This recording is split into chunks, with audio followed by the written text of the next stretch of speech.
everybody. This is a meeting of the Nevada Unified School District Board of Trustees. It's September 1st, 2020. Welcome, everybody. All trustees are present this evening.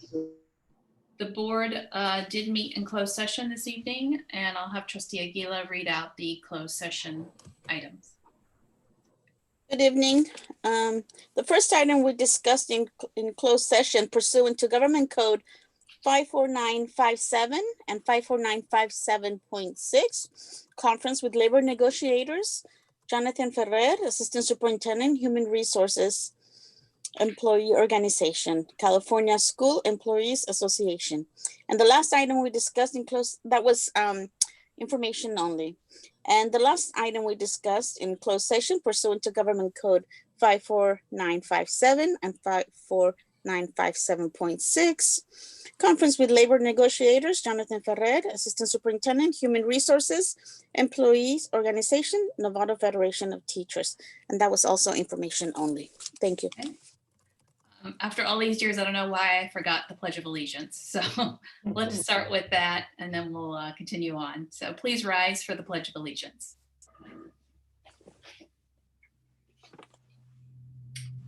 I pledge allegiance to the flag of the United States of America and to the republic for which it stands, one nation under God, indivisible, with liberty and justice for all.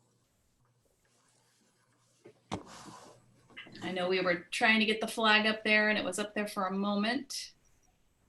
It's okay. And you're back.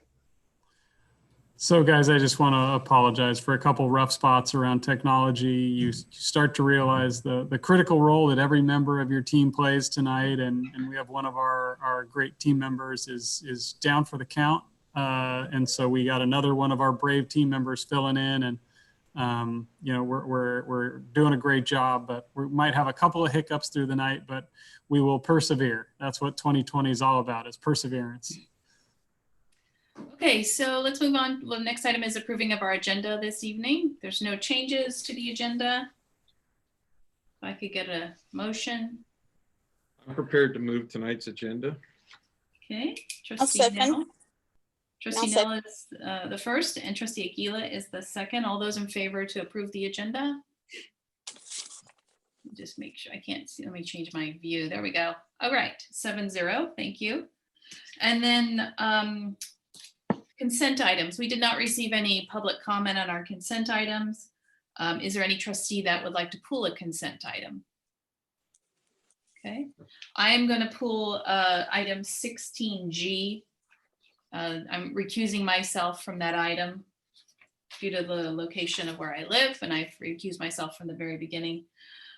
So with that, would anybody like to? I'll move the consent agenda, not including 16. It was G, did you say? G, yes. G. Yes. Omitting item 16G, I will move the rest of the consent agenda. Okay, first by Trustee Millerick. Second. Second by Trustee Nell. All those in favor? Aye. 7-0. No, that's 7-0. Excuse me. Yeah, Would you like me to I'm move jumping 16? ahead is what I'm. Would you like me to move 16G Yes. at this time? I move item 16G so the president can recuse herself because of her proximity to the Okay. So Richard, first by Trustee Millerick, I'll second. a second by Trustee Mack. All those in favor, this is item 16G. Okay, 6-0, and I'm the recusal. 0. All right, so there we go for our consent agenda. And now moving on to our student recognition. Are we prepared to do that, you think? Mm-hmm. Okay, I will turn it over to Jonathan. Good evening, trustees. Good evening, President Butler. Jonathan Ferrer, Assistant Superintendent, Human Resources. This evening, the district would like to provide special recognition to San Marin High School senior Izagani Aquino for his work on a remote summer camp program focused on building social campaigns to advocate for change. And I believe Izagani is with us remotely. The remote summer camp Izagani led was extensive and utilized the research-based curriculum. It involved guests from the Nike Corporation, the Golden State Warriors, and Stanford University. At its conclusion, The remote summer camp scholars presented their social campaigns to our community, including to myself and Leslie Benjamin, Director of Communications and Community Engagement. Izagani demonstrated clear leadership that needs to be recognized this evening. He has affirmed that he is well prepared for the future, to be a collaborator, to be able to communicate effectively, to be a critical thinker, to be a conscientious learner, to demonstrate cultural competence, and to have and model character. In short, he embodies the district's graduate profile and continues to engage, inspire, and empower our community. Lastly, because equity is an imperative in our district, I want to highlight how Izagani represents the diversity of our population of scholars who provide the district with accomplishments and successes daily, who perhaps are not recognized enough. Similar to myself, Izagani identifies as a proud Filipino. His name has origins of heritage from historic Filipino literature written by our national hero, Dr. Jose Rizal. The name culturally is also referenced as meaning bountiful harvest. Interestingly enough, the name Izagani was found in Filipino farm workers who labored to provide agricultural bounty up and down this state.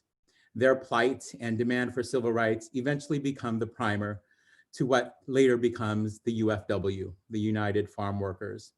I share this with you because it's important that we share and educate the historical contributions of our diverse community when we are able to inspire the future Izaganis of the district to connect with us and with our curriculum.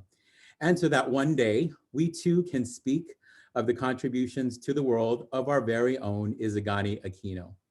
So Izagani, from one proud Filipino to another, your leadership and continued success make not only our ancestors proud, but this district and community just as much.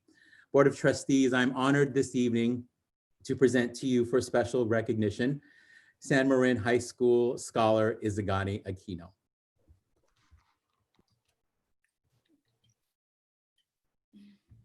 Thank you so much. There, you got the camera to work.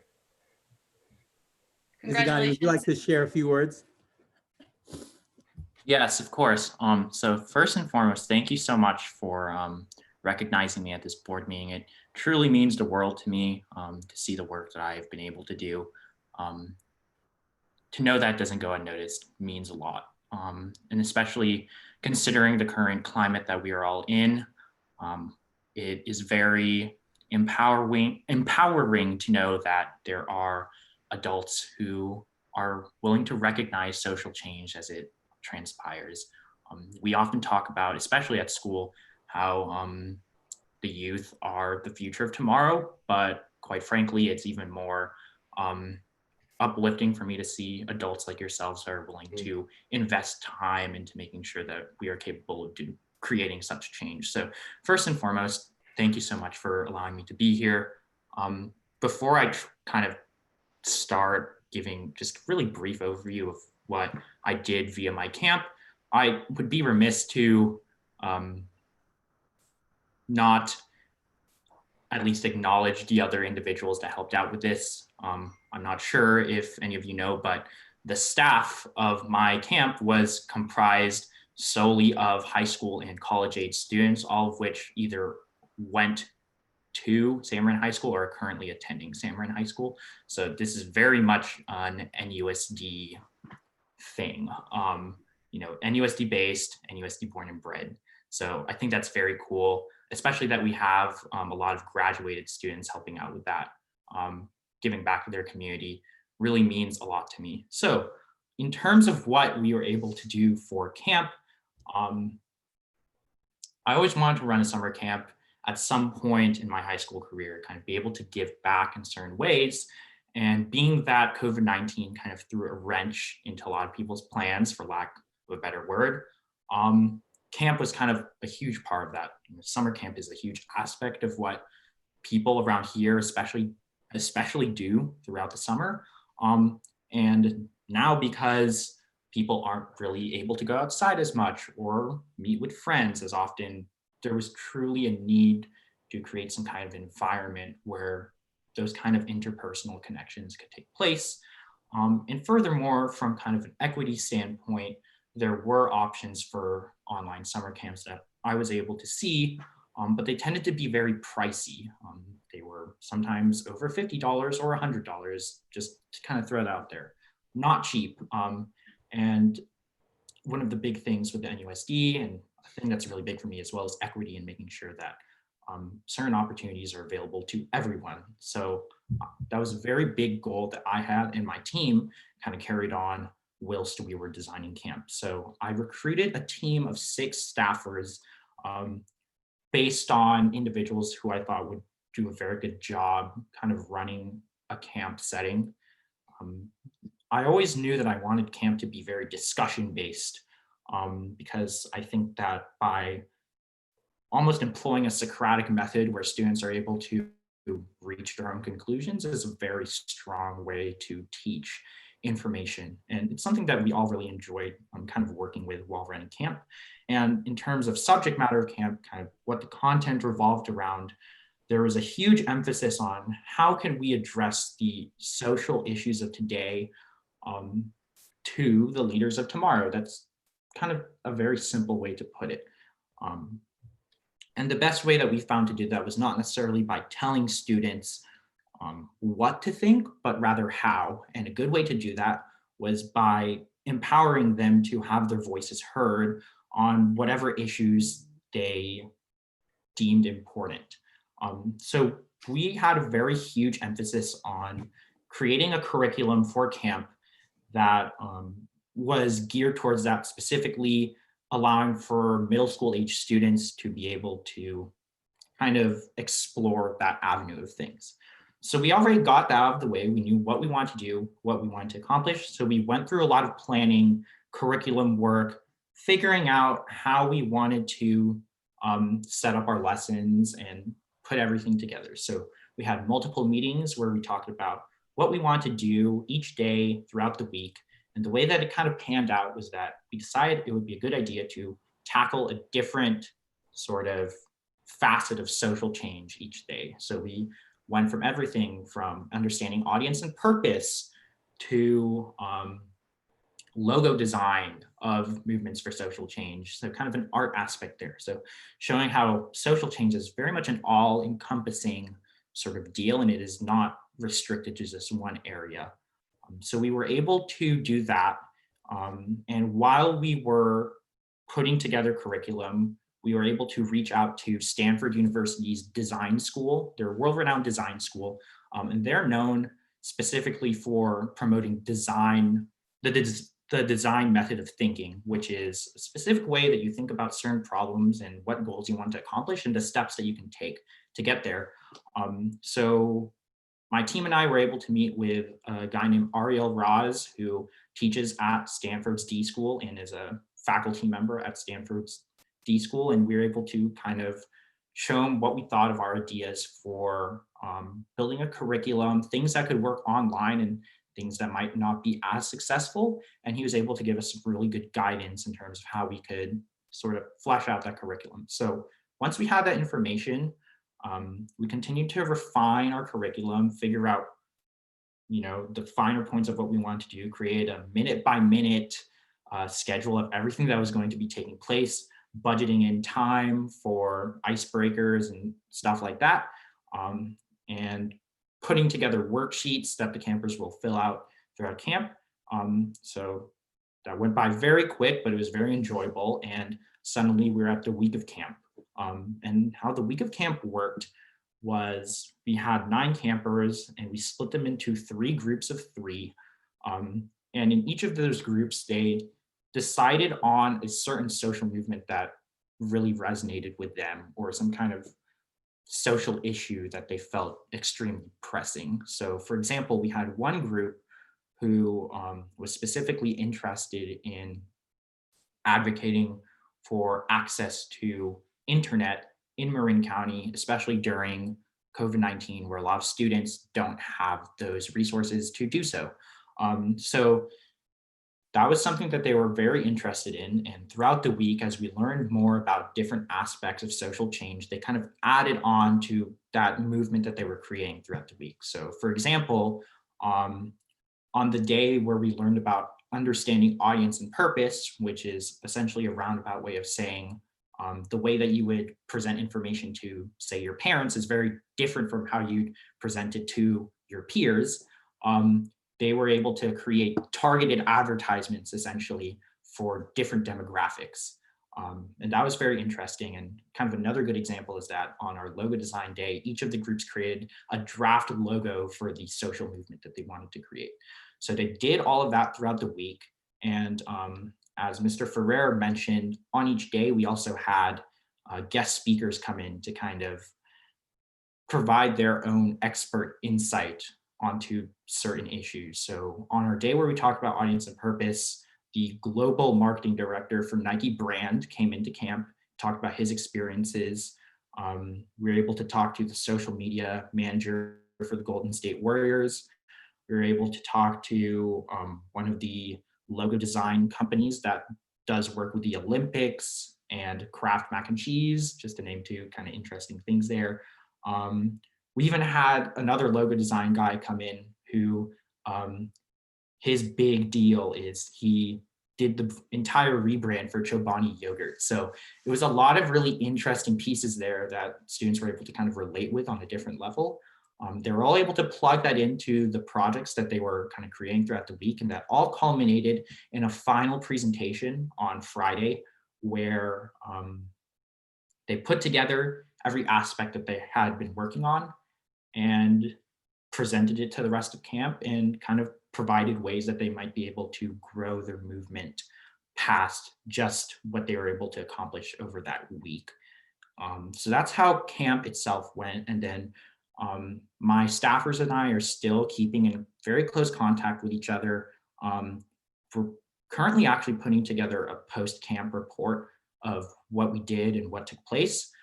So that might be able to provide some interesting guidance for I don't know, certain educators or other individuals who are interested in how to teach social justice to students. But that's currently what we're working on right now.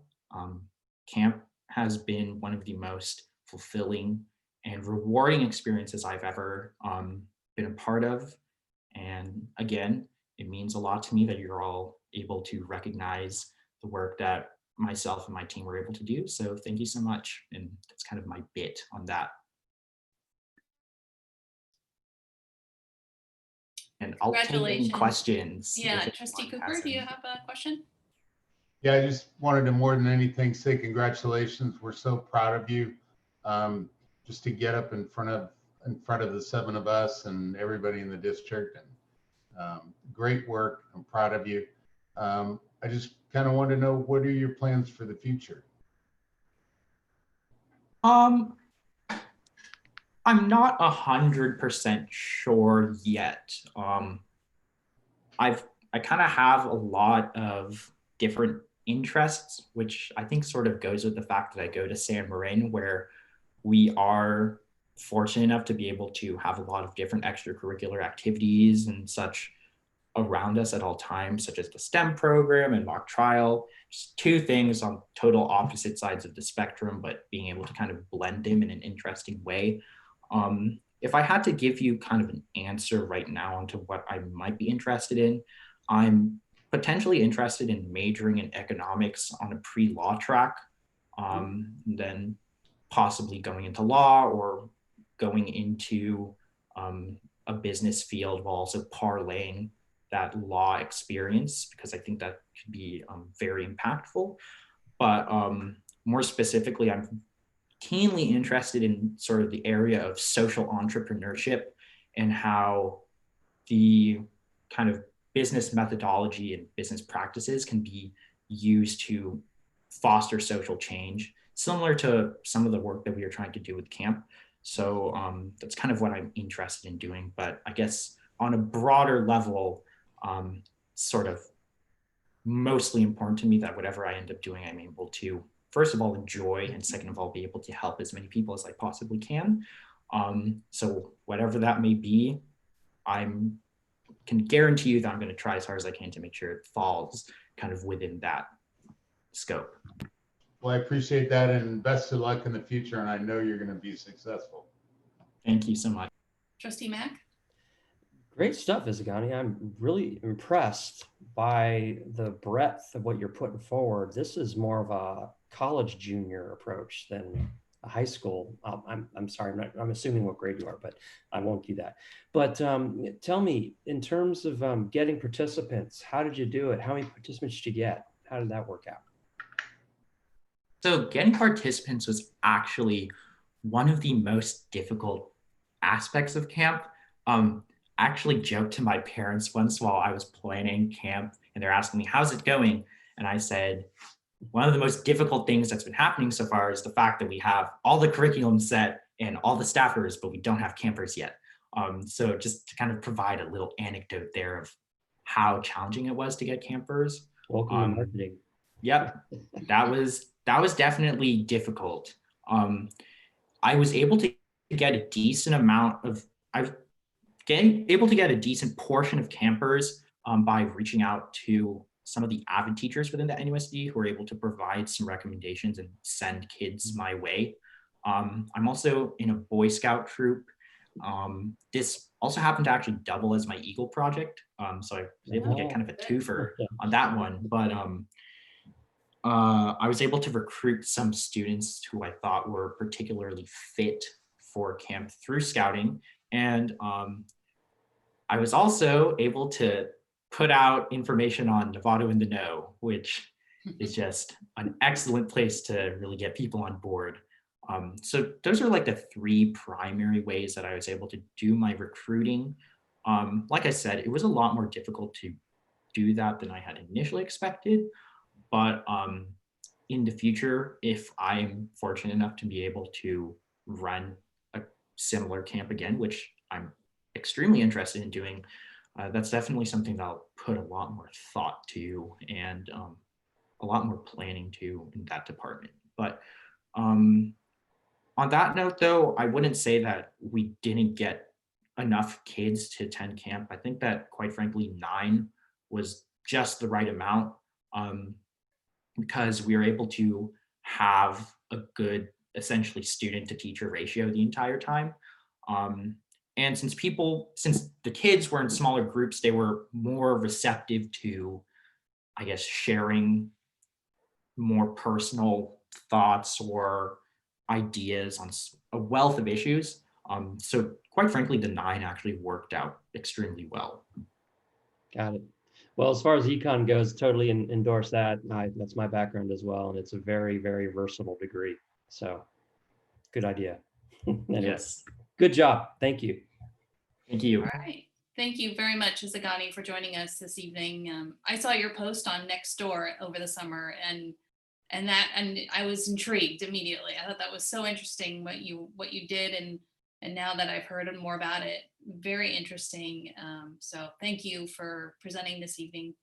It's just one of our amazing students of NUSD. So good luck to you. I'm sure maybe you'll pop in maybe another board meeting. You might want to, public comment or something like that. We'd love to have you back. And if you see something on our agenda where you can provide the student voice, please speak up and let us know. Absolutely. All right. Thank you so much. It was great being here. Take care. Thank you. All right. Bye. Thanks, Jonathan, for presenting that. All right, moving on. This is a community presentation as well. Moving on to another presentation. This is Youth Leadership Institute. I see Katie popping up there. Good evening, board chair, members, Superintendent Koska. Tonight it is my honor to introduce the update from our community partner, the Youth Leadership Institute, or YLI. YLI espouses the core values of inclusion, innovation, social justice, and community, all with the goal of lifting, supporting, and empowering student voice. Tonight, I'm privileged to introduce Wendy Pacheco, the program manager who facilitates YLI initiatives here in NUSD. Wendy brings a passion and energy to her work that many of you have seen demonstrated here firsthand in support of our student board members. So without further ado, Wendy. Hi, everyone. Thank you, Katie, for that wonderful introduction. Good evening, Board of Trustees, Superintendent Koska, NUSD staff. Thank you for the opportunity to be here with you all today. I'm going to go ahead and share my screen because I do have a presentation. Here we go. Awesome. Great. So as Katie mentioned, my name is Wendy Pacheco. I've been working with the Youth Leadership Institute for the last 4 years. I started with YLI as a program coordinator, leading a county-wide program. And last year was my first year completing my role as a program manager, supporting 4 staff and implementing some of the on-the-ground programs. YLI is a statewide organization. It's been around since 1991. It was actually founded in Marin County. Since then, we've expanded across the state to 7 offices, most recently to Southern California in Long Beach and the Eastern Coachella Valley.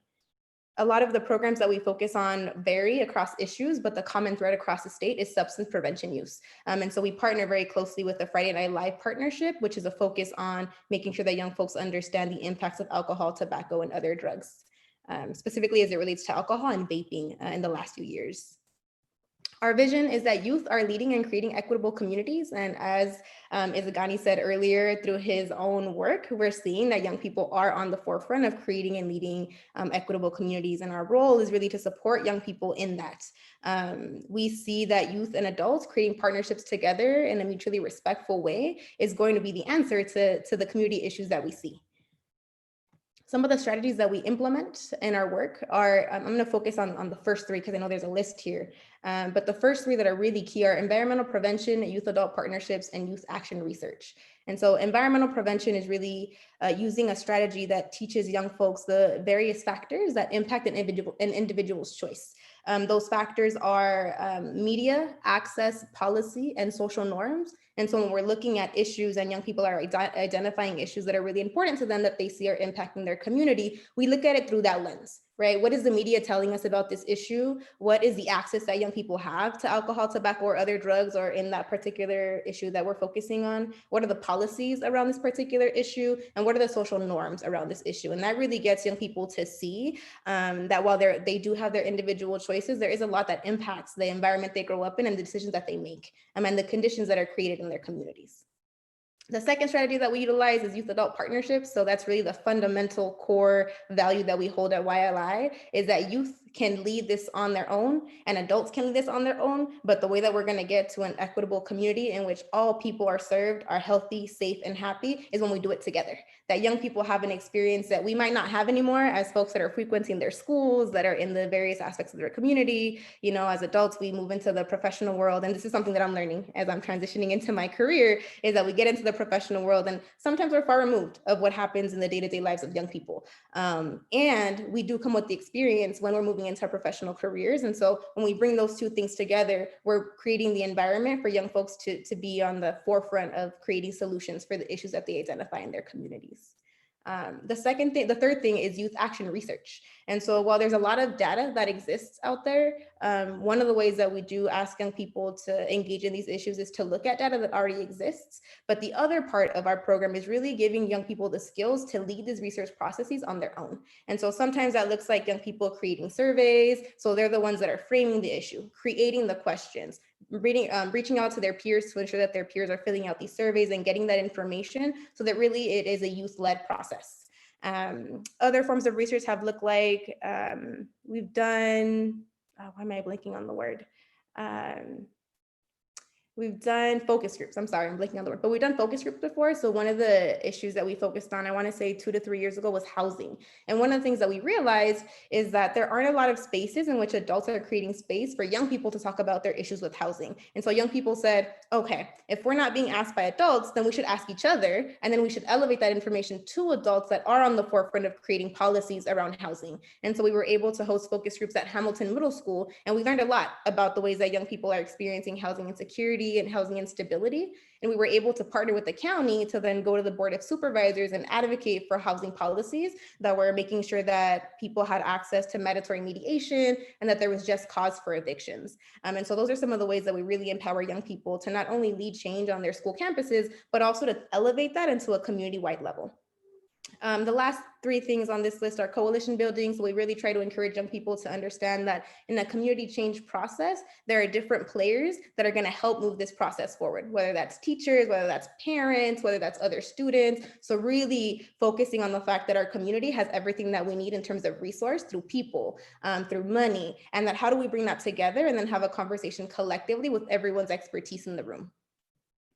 The next thing is idea incubation. So really creating that space for young people to be innovative, to be thoughtful about the strategies that we're using. I think oftentimes we find ourselves addressing some of the same issues and using some of the same solutions or reinventing the wheel. And then a young person comes along with a fresh set of eyes and a fresh set of visions and experiences that really helps us change the way that we're addressing a particular issue. That really creates the opportunity to take risks and try something different. And the last thing is capacity building and training. And this is more for our partners. And so we do a lot of work with young people, and we recognize that sometimes our partners need a little bit of support to figure out how do we then set up young people to be successful in these spaces. And that's exactly what we do with the student school board members. And that's where I come in and supporting them to look at the agenda, look at the materials that they're receiving, so that when they do come to the meeting, they know what kinds of questions to ask. They're kind of on the same page that you all are, right? And so that's kind of my role with this particular program, but I'll get more into programs a little bit later. So that's some of the strategies that we use. Our values. So Katie mentioned our values in the introduction, and I think it's really important to just spend some time here. So community, inclusion, and innovation and social justice are the values that really drive our work across the state. With community, we really love building authentic relationships with young people. So that means that over the course of the year, while we're moving young people along in a process to identify an issue that's important to them and to create solutions to address it, we spend a lot of time in the beginning of the year building relationships, getting to know each other, really getting the young folks to talk about themselves, what they care about, before getting into the like, all righty, let's jump into some action and make some change. It's really important for young people to feel comfortable. And so we try to create that experience by doing icebreakers. And now that we're virtual, it's going to look a little bit different, but we're working really hard to figure out how we can still create a safe space where young people feel good and happy and safe in a virtual digital space. Inclusion, we believe that everyone should be a part of the work and that the most impacted should be at the forefront of leading this work. So when we talk about racial equity, or we talk about disability, or we talk about these alcohol, tobacco, and other drugs, it's really important for those who are experiencing it to be the ones to be able to share that experience. And from that experience, then create solutions that then can help us move toward a solution of any particular issue. Innovation, I spent a little time talking about innovation in the ways that we try to create and scale issues and solutions that are rooted in community needs. And so a lot of our process really requires not just YLI and young people, but also the community. What other partners in the community are looking at alcohol, tobacco, and other drugs? What other partners in the community are looking at mental health and other issues that are intersecting with alcohol, tobacco, and other drugs? And really start to partner to be creative about the solutions that we're thinking about. And lastly, social justice. Social justice is really important to us. We work to transform systems that marginalize young people on various aspects of their identity, not just in being a young person. And so that's something that you'll see in our curriculum as we talk about issues that are happening across the world with climate change and systems of oppression. And so we really try to have a robust curriculum that centers the current issues that young people are experiencing and making sure that they understand that we're providing the tools for them to be the leaders to be able to create solutions for those issues. Our programs, we have a variety of programs. We do county-wide programs. We have 3. We support the Marin County Youth Commission. That program is a body of 23 young people who serve as the political voice for Marin County, and they directly report to the Board of Supervisors. My first 3 years at YLI I actually spent being the program coordinator for this program. And so this last year, they focused on mental health, racial equity, alcohol, tobacco, and other drugs, and sexual health and wellness. And this program is for youth all across the county. Marin Organizing for Racial Equity is a program that we started 2 years ago, and it's specifically focused on racial equity and uplifting the concerns and issues of youth of color and folks of color in the community. They're working on developing recommendations for the Board of Supervisors, particularly as it relates to policy change. And then lastly, the Mask Leadership Program. And the Mask Leadership Program was actually born out of NUSD, out of my partnership with Marin Oaks and Kessa Early. And this program is specifically for students at alternative high schools all across Marin County. And so there are students from Marin Oaks, San Andreas, Madrone, and Marin Community School. And the idea was, how can we get these folks together to create an identity and start to think about some of the issues that I've been mentioning over the last 5-6 minutes or however long I've been talking, and to really utilize and think about their experiences as folks that are at an alternative school site. In the Youth Truth data and the California Healthy Kids Survey data, we do see that alternative high school students have higher rates of using substances, both alcohol, tobacco, and marijuana. And so when we think about where our efforts need to be focused, we are trying to shift our programming to serve students who are disproportionately impacted by these issues. And so that's been a really great program that we piloted last year and that will continue virtually, digitally. So we'll do our best to continue that, but I'm really excited about that. And the next piece is our programs that are really specific to NUSD. A lot of our programming is focused in this district across the county, and we have student advocacy councils. Student advocacy councils are also a new part of our NUSD programming. The idea, it was born 2-3 years ago, I believe. And the idea was that young folks would be partnering with their school administration and would focus on site-specific issues. So this year we're at San Jose Middle School, Hamilton Middle School, Marin Oaks High School, and Novato High School. Past projects have been this last year, Hamilton Middle School. If you see the photo at the very top on the left-hand side with the tree, the Redwood Credit Union tree, Hamilton School, the youth decided that they wanted to create a student lounge where there was space for young people to decompress, to meet with their peers, to do homework. And so our staff led this process of securing money. They got a grant from Redwood Credit Union to make this happen. And our staff led a process of young folks designing the entire student lounge, from like what artwork do you want to have on the walls, to what colors, to what kind of lights do you want to have, to what kind of feel do you want to have in the space. And they were able to open up the student lounge this last year. And so Redwood Credit Union came, and it was a beautiful celebration of the young folks and all of the work that they put in. And it was really nice when they were actually decorating it and putting it together, because our staff invited parents. And so it was just a wonderful opportunity for parents to see the work that their young folks are doing with YLI and the ways that they're able to really change their school, right? That their school is saying, yes, we hear that you want a space, and we're going to help you make that happen. And this is how we can do that. And so that was really beautiful. 2 years ago, the Novato SAC supported with the creation of the East Annex, or AKA the Wellness Center. And that was born out of hearing that there were other schools who had a wellness center. How do we support young folks with their mental health issues and whatever they might need? And so they decided they wanted to advocate and partner with the administration to really make that happen. Our second bucket of programming, if you will, is Friday Night Live and Club Live. And I mentioned this earlier, but this is very specific to alcohol, tobacco, and other drugs prevention. And so we will be at Hamilton Middle School this year, Sinaloa Middle School, San Marin High School, and Marin Oaks High School. And past projects have focused on, I think this last year, Novato High School in particular did vaping. And before COVID hit, the plan was that Marin Oaks High School and Novato High School would partner together, high school students would partner, and they would do a day-long activities with middle school students, particularly around vaping and tobacco education. And so it was really going to be an awesome experience where high school students were able to lead middle school students in some of this education. Unfortunately, because of COVID, we weren't able to get together in the same way. So instead, the young folks took the statistics that they got from their earlier research around what their peers believed around harm as it related to vaping, and then shared that with the 2P coordinator, who created video and education to share with other students across the campus. And so although we weren't able to be in person and educate middle school students that way, we still took the data and the research that we gathered to share with their peers to really understand the impact of vaping and the increase in vaping that's happened over the last few years, specifically to middle school students. And then, so there's some examples of past projects. And the very last bucket is the Novato Youth Advocacy Council, which is me supporting the school board reps in being able to be a part of these meetings. And so I'll spend a little bit of time talking about roles and responsibilities, and then I'll wrap up.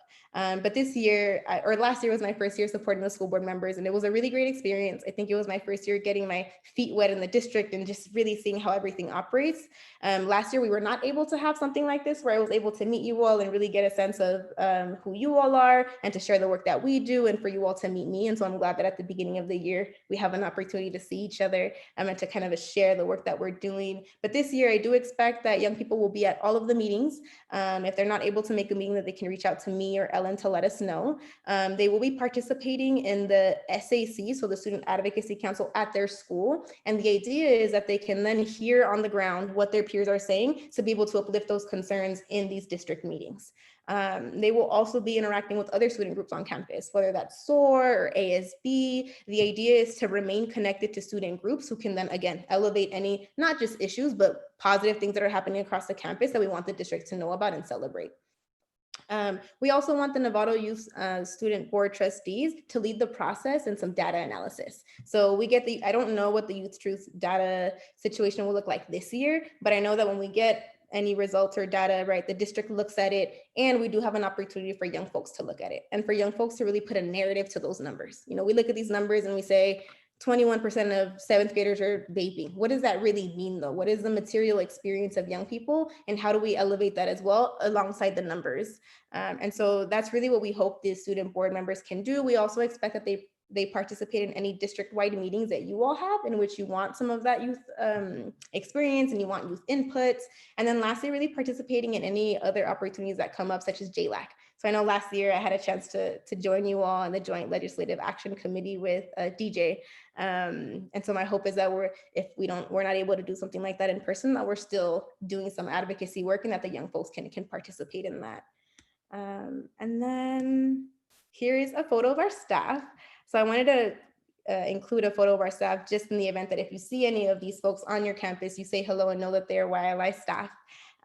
This slide was particularly from our end of the year celebration for last year. And so in the bubbles, you'll see that our staff just put one thing that they really loved about their work last year with young people. And I also included the programs that they would be leading in the event that you all have any questions. And I think that's all I have for you. I appreciate the time and I'm open to any questions, but I really am thankful for you all listening to me and hearing me out on the work that we do, not just here in Novato, but across the county. Nicely done, Wendy. Thank you very much. Board members, anybody have a question or comment? I can't see everybody, so just start talking if I. Okay, this is Maria. Okay. Just wanted to say thank you. I'm so glad to hear about the plans to work even closer with NUSD. There's a lot of work to do, I believe, with the school student trustees. And the idea is that we get to hear their voice. And so there's much work to be done. And I'm pleased that that you're doing this work, and that I look forward to moving forward. And I hope that if you ever I'm just hoping that, you know, you started last year, and I'm just want to reach out and encourage you to be close to our superintendent, and to just feel free to please answer questions and take advice and take compliments and constructive criticism, and that's how we learn. Absolutely. Thank you. I can see all of you now. Me too. Okay, good. All right, anybody else? Trustee Mack. You're muted.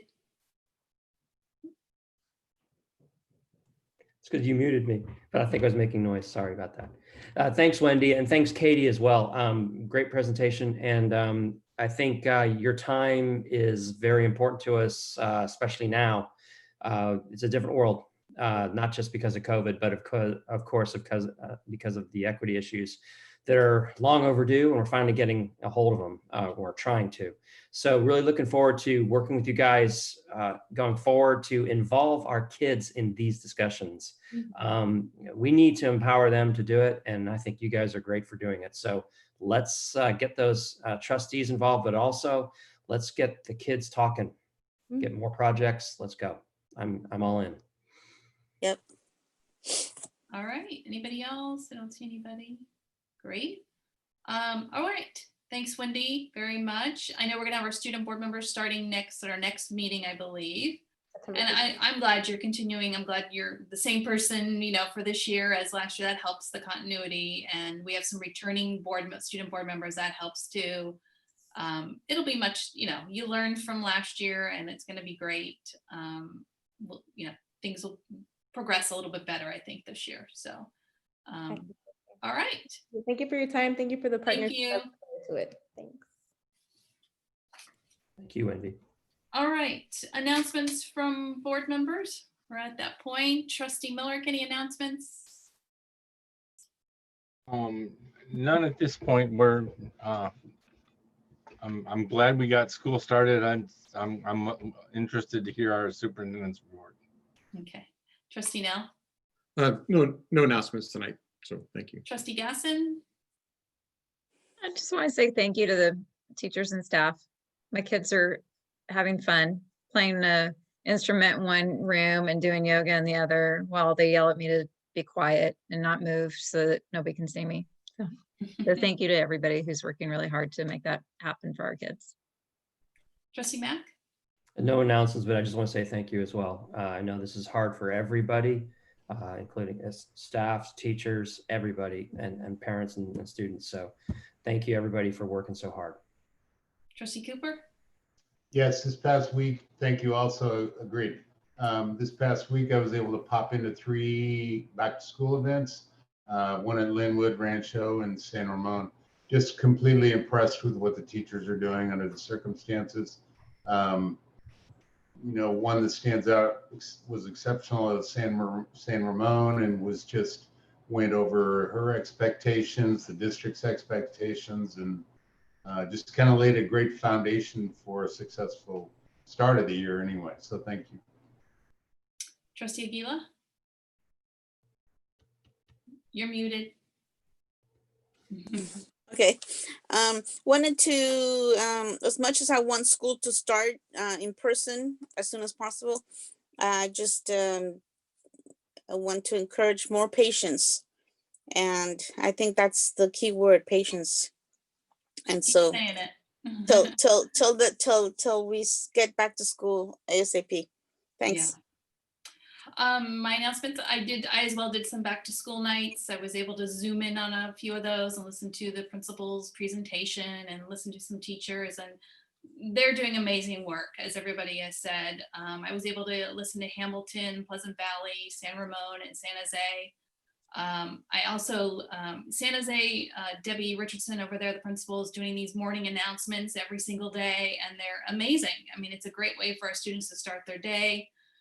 They're getting the lowdown of what their day is going to look like, and there's always something new because things are changing, and she's making sure she's getting that message out regularly. And I know she's not the only principal doing that, but that's just one example of our principals really stepping up and trying to communicate to their parent community and to the students if they can. So my hat's off to our principals and our teachers doing the hard work. We know your efforts are way beyond what you anticipated, and it's for us as well, but know that this board recognizes the work that you're putting into every single day to prepare teaching and learning for our students.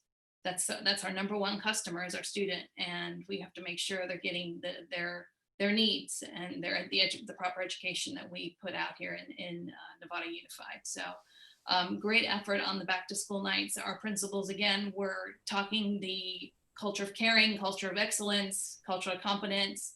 They laid it all out there. It was well presented. It was a consistent message across these 4 schools. So that's always nice to hear as a board member. So thank you very much. All right, Superintendent Koska. Yeah, I want to just continue with the thank yous. I mean, geez, what have we been put up against in 2020 with, you know, the number of staff impacted by fires and evacuations, all of us impacted by smoke in different ways, all in the midst of a 100-year pandemic, you know, where we're truly worried about our lives and the lives of our children and our parents. And yet we continue to get up each morning and go to work and do the best we can in support of our kids and our community. And I'm just so proud of NUSD and the way we responded to all the challenges that have been put before us. I continue to believe that if we work together, there's nothing we can't do. So a big thank you to everyone, you know, the parents who are serving as teachers, the teachers who are teaching while serving as parents and teachers to their children, you know, to everybody out there who's just making the best of this impossible situation. Thank you. The other thing that I want to talk about is Deborah Baraban. Miss Deborah Baraban's a teacher at San Jose Middle School. Deborah, can you pop on the screen? We're working to get Deborah up on the screen here. There she is. Hi, Ms. Baraban. How are you? So earlier this summer, we submitted San Jose middle school teacher Deborah Baraban to become the 2021 California Teacher of the Year. Unfortunately, she was not selected to move forward in that process, but that doesn't keep us from wanting to make sure that we celebrate Deb for all that she's done for NUSD students and for NUSD. So I'm going to read a little bit of my letter of support that I submitted for her application. I think it captures just a snapshot of the greatness that Ms. Baraban brings to her work.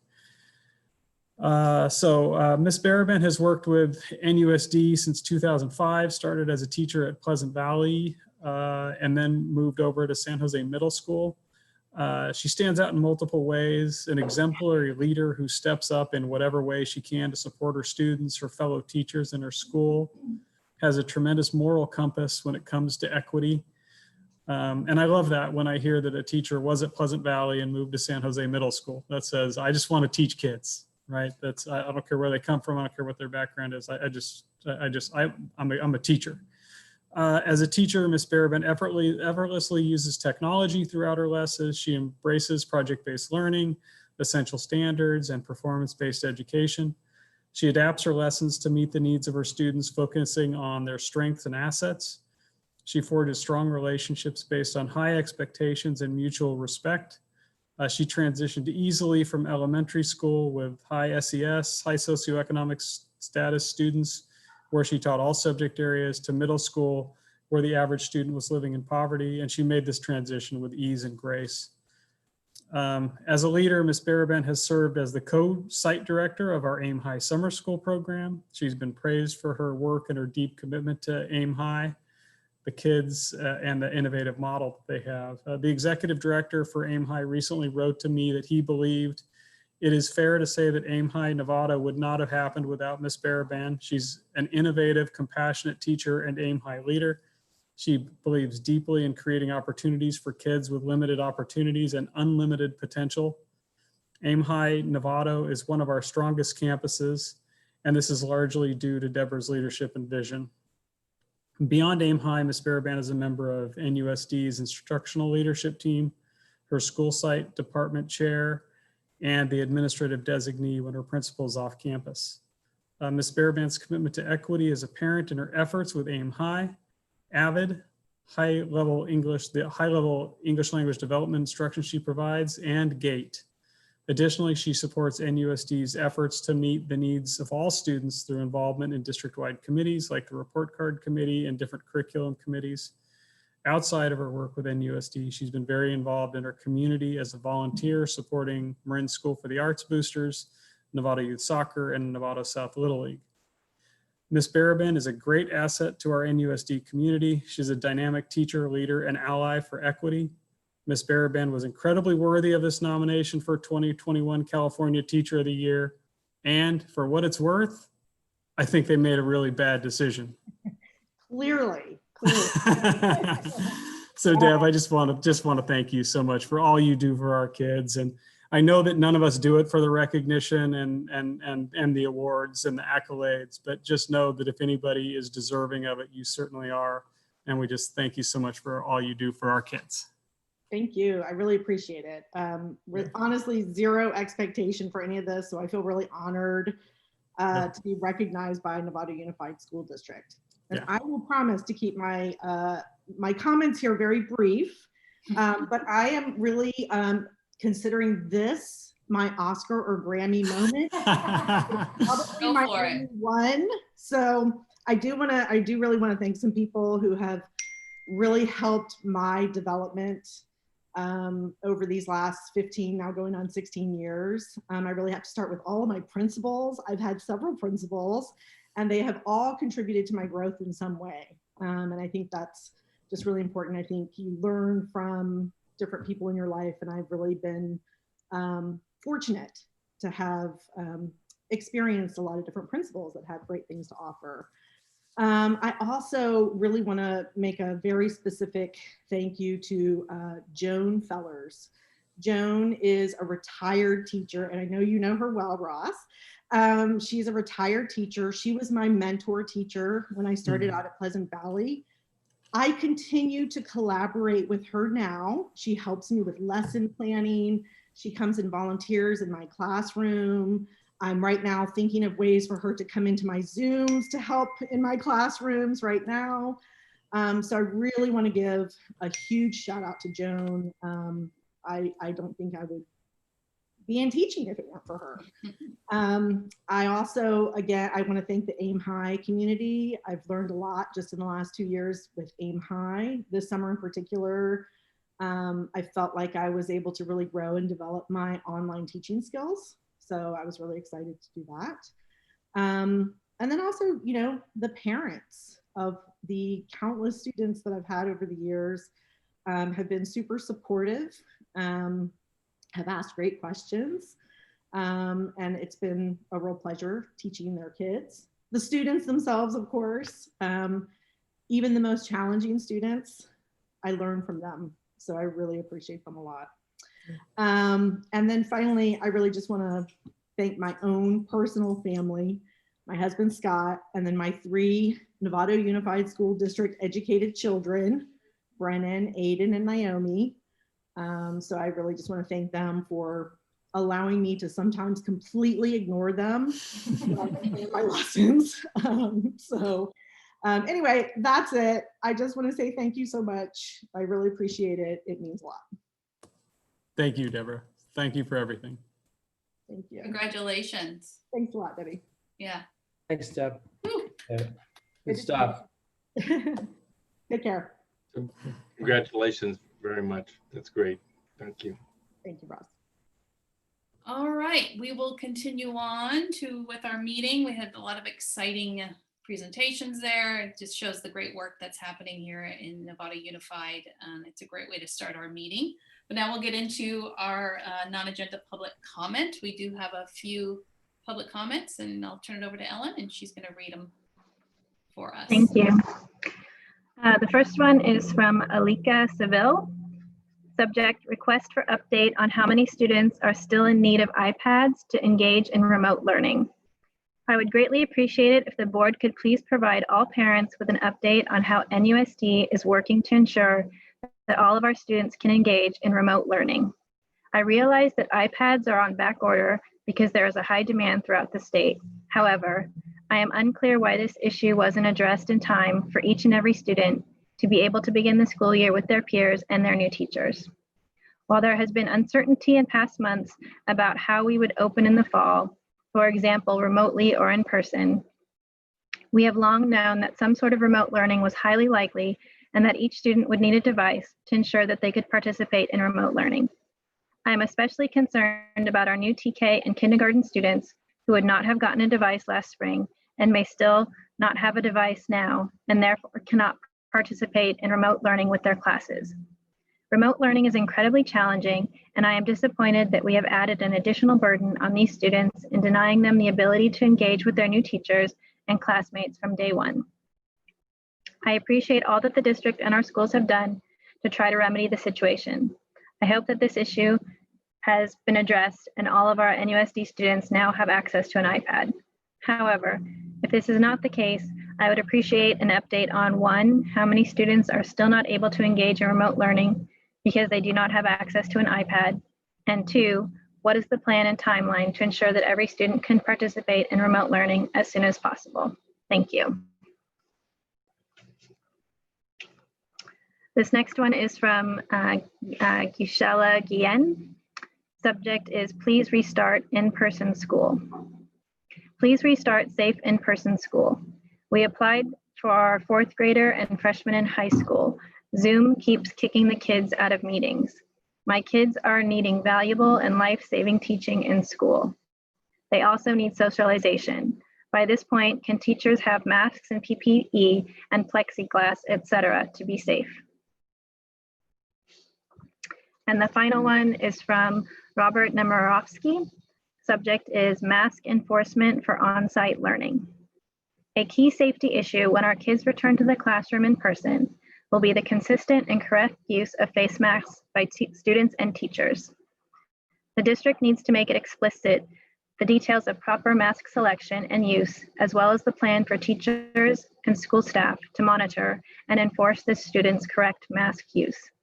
Without this piece, there will likely be incomplete compliance, a lack of seriousness, and the consequence that many of us fear, the classroom as a super spreader site leading to spikes in unnecessary, avoidable, and dangerous cases of COVID in many, many families and our community. We all need to know the specific rules, protocols, and clear enforced consequences to provide us with the confidence that the district and schools will keep our kids, the staff, and our families safe. Okay, thanks, Ellen. And as always, each board member, all the board members will get those comments electronically sent tomorrow. All right, well, we're going to move on to our first staff report. This is item 14A. This is the Nevada Unified School District goals, and Superintendent Koska will be presenting that.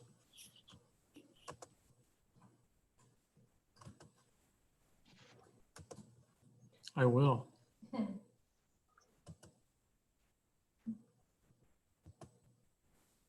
All right, so thank you for allowing me the opportunity to talk a little bit about my goals and our district goals for this year.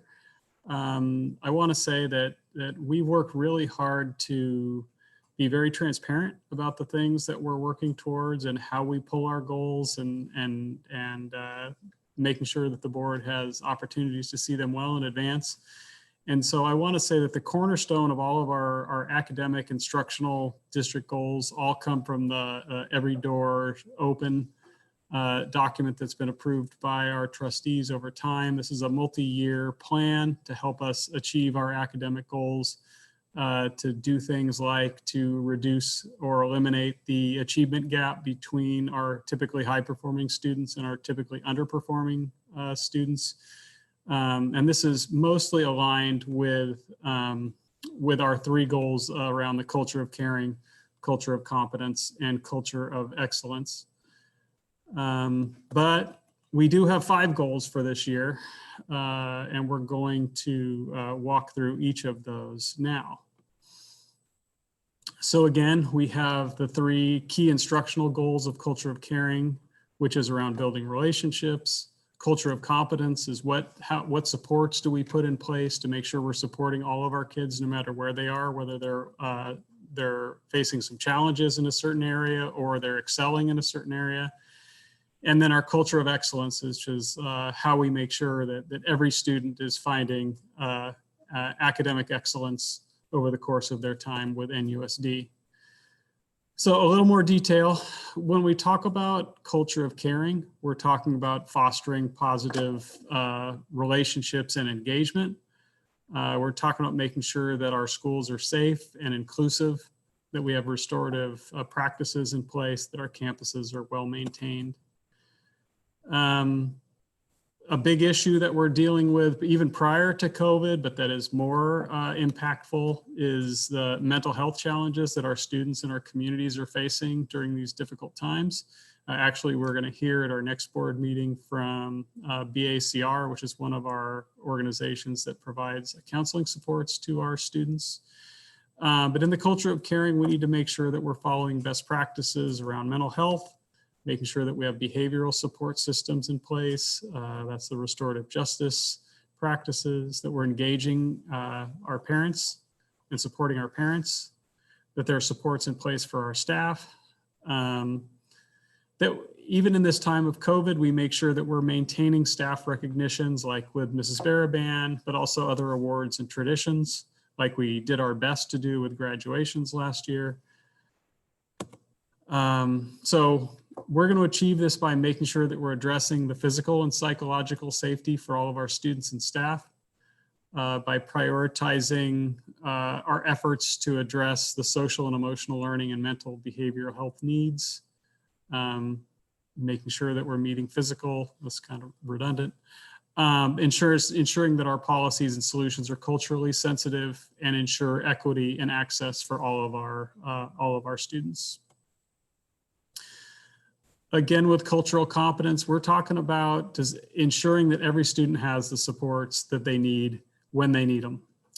So this is not just around academics, This is around behavior, academics, and the social emotional supports.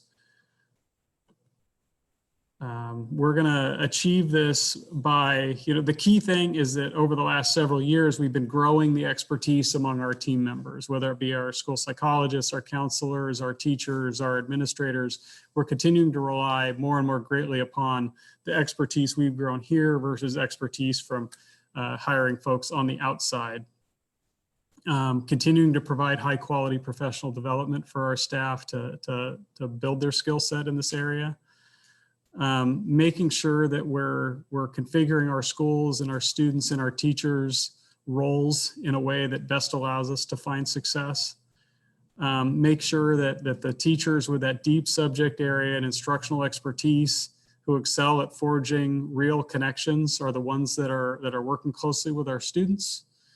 Making sure that we're just expanding the reach of our fantastic instructors to provide the academics and relational supports to help our students stay on track.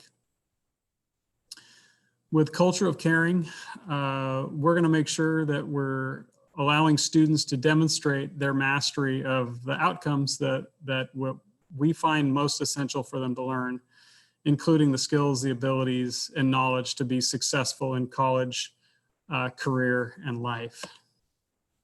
So how are we doing this? We're doing this through our use of proficiency-based education strategies to allow students different ways to demonstrate mastery of the learning outcomes, to ensure that all students are gaining the skills, abilities, and knowledge necessary to be successful in life, and making sure that we're providing high-quality accelerated instructional strategies aligned with best practices. And this is particularly important this year.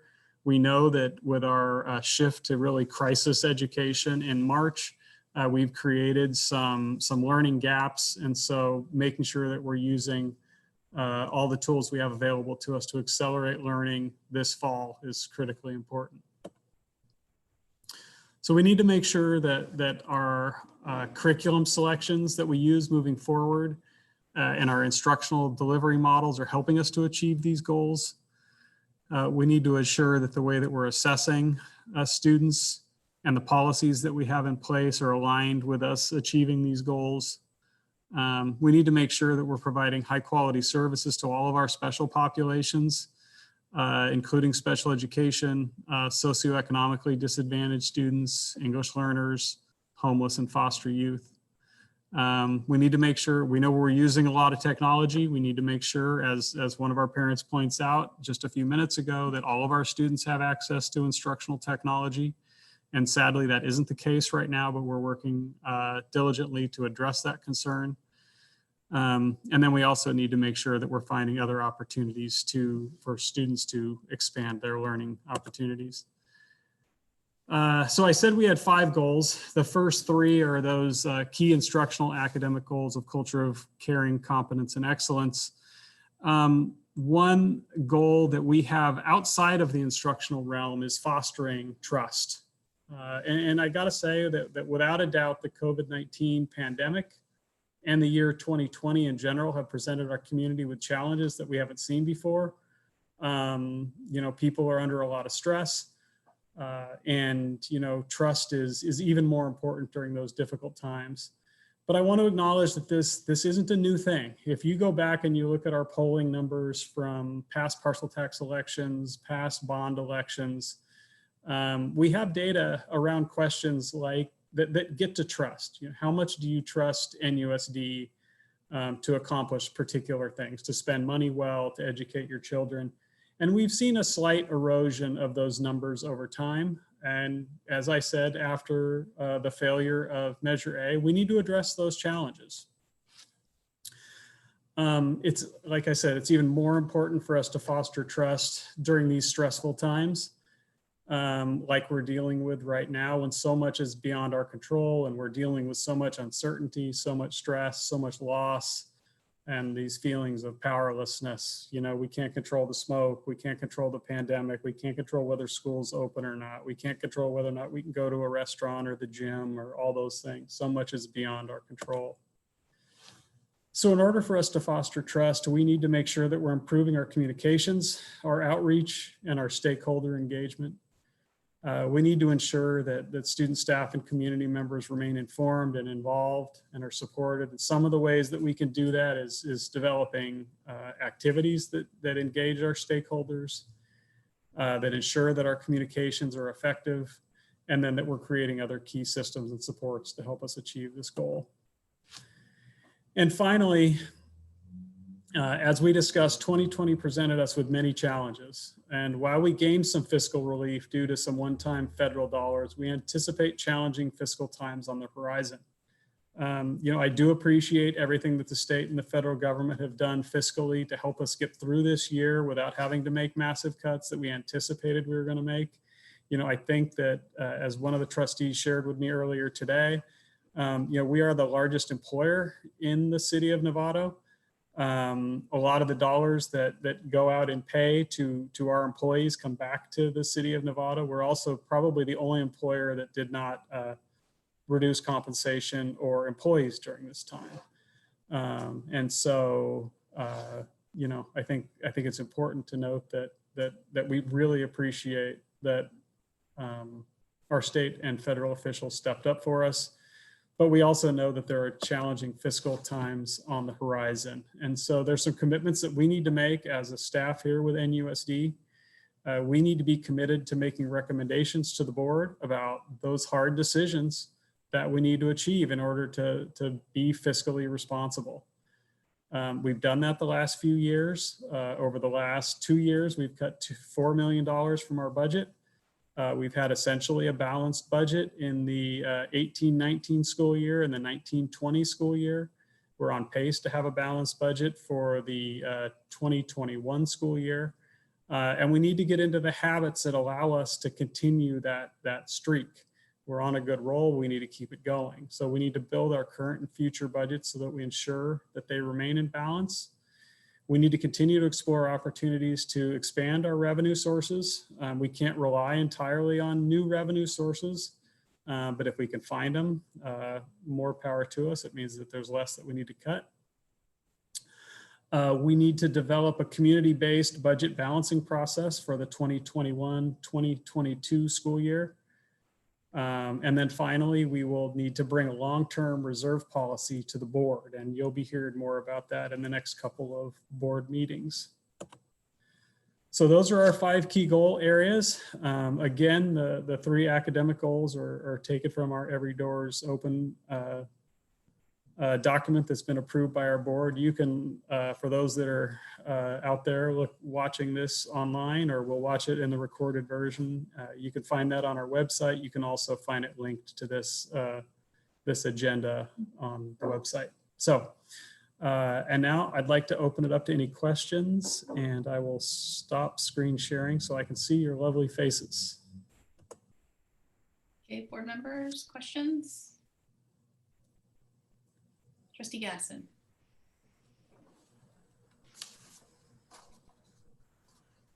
Thanks, Chris, for presenting this. And actually, I appreciate your adding the trust and fiscal responsibility.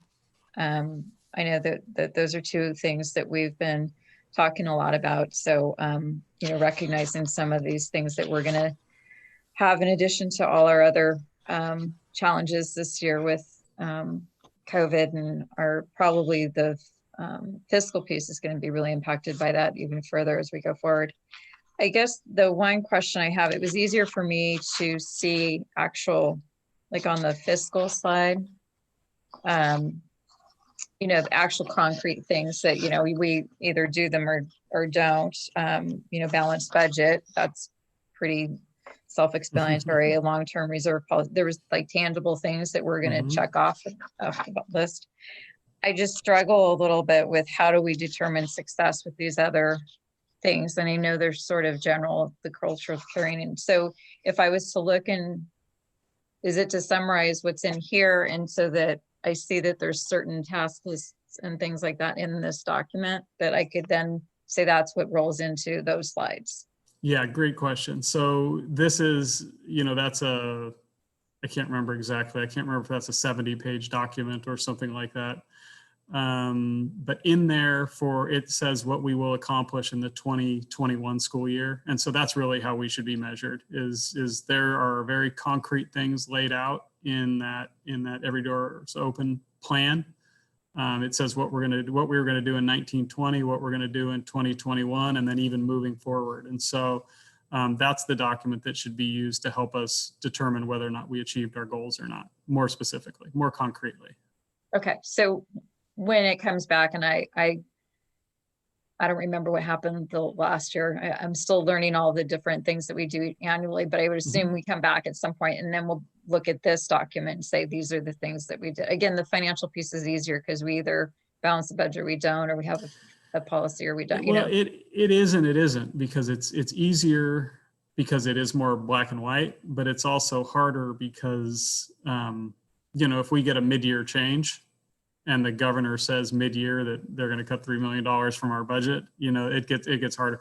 But I mean, it's we either did or we didn't. I mean, yeah, to me, it's just either say we succeeded or we didn't. True. Where this is a lot more there's a lot more pieces with the curriculum and the what our main 3 goals have been. So I just wanted to get clarity that that's what are we looking to say, to evaluate ourselves? Because I also believe I've done goals since I was like 16 years old. I get together with friends and we, because one of the things is good is to look at what you've been through or what you've done, and then have it as a point of reference for going forward too. So I just think that that's an important piece. So when does that actually happen? When do we go back and so we do a mid-year check-in usually after the winter break. I can't remember if it's January or February, and then we talk about it again in June.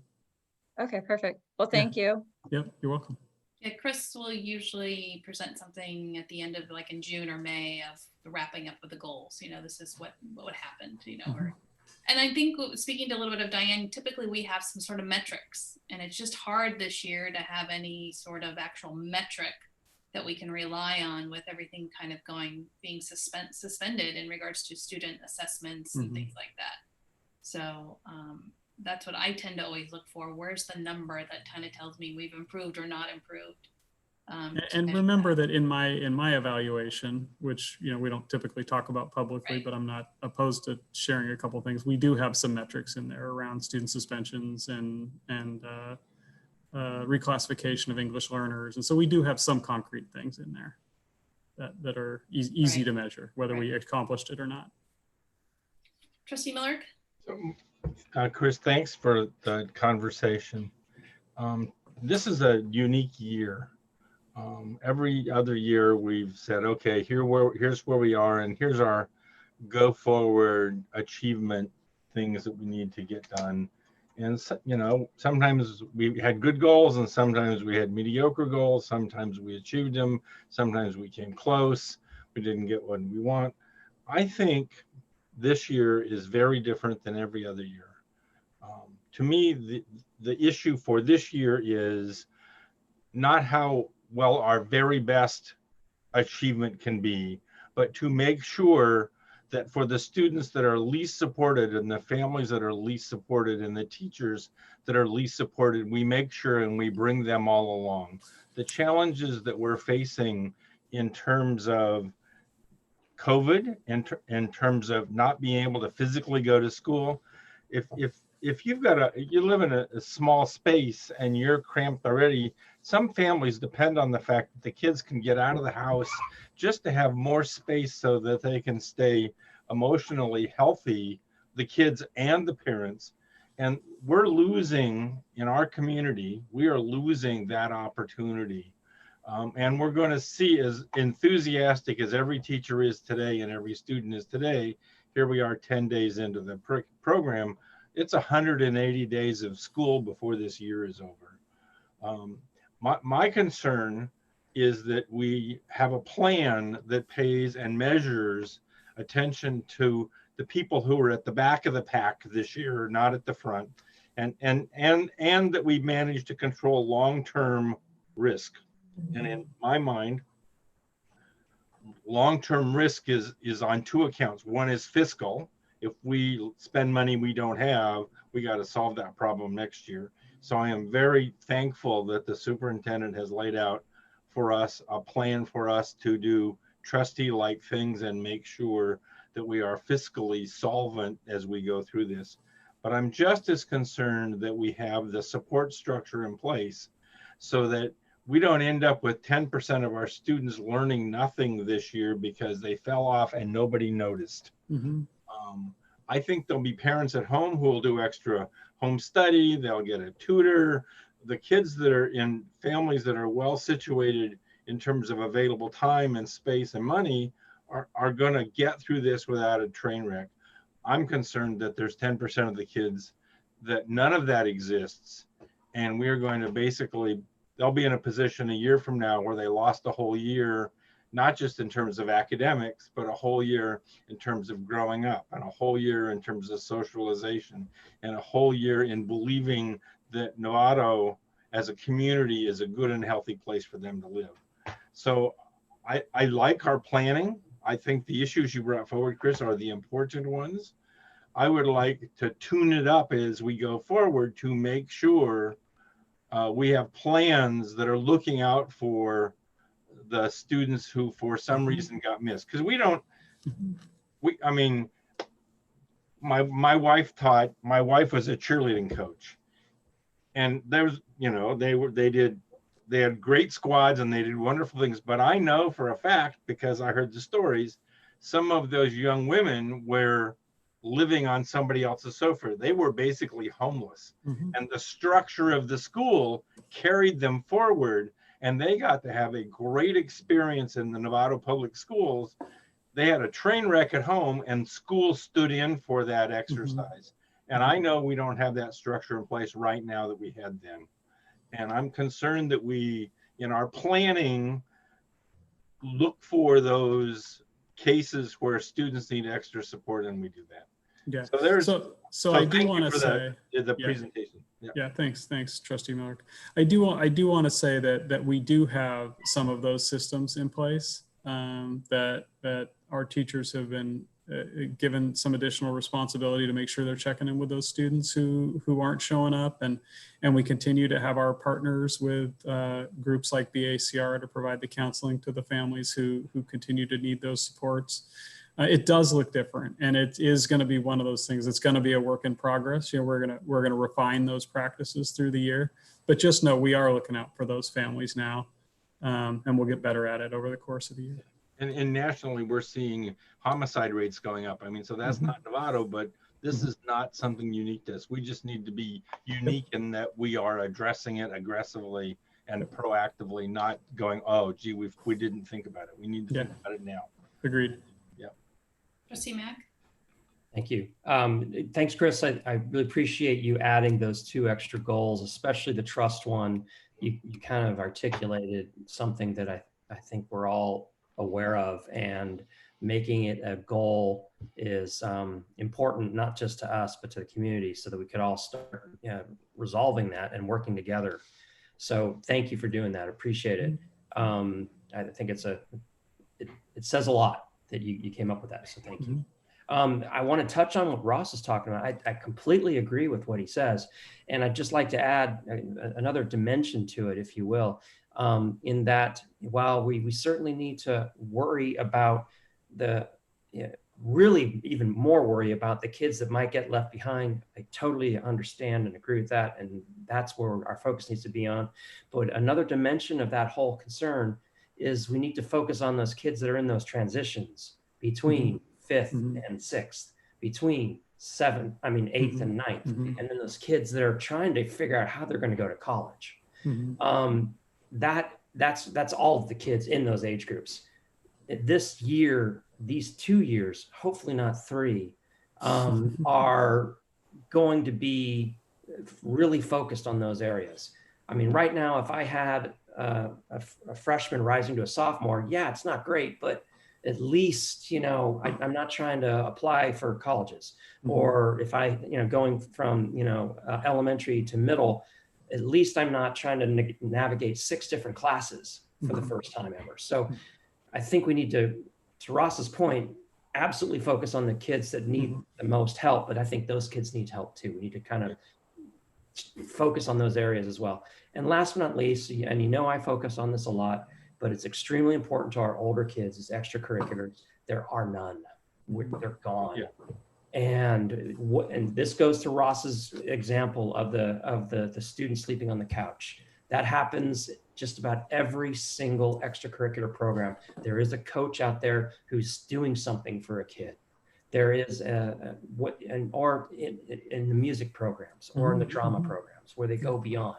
And with the video screens, we can't do that.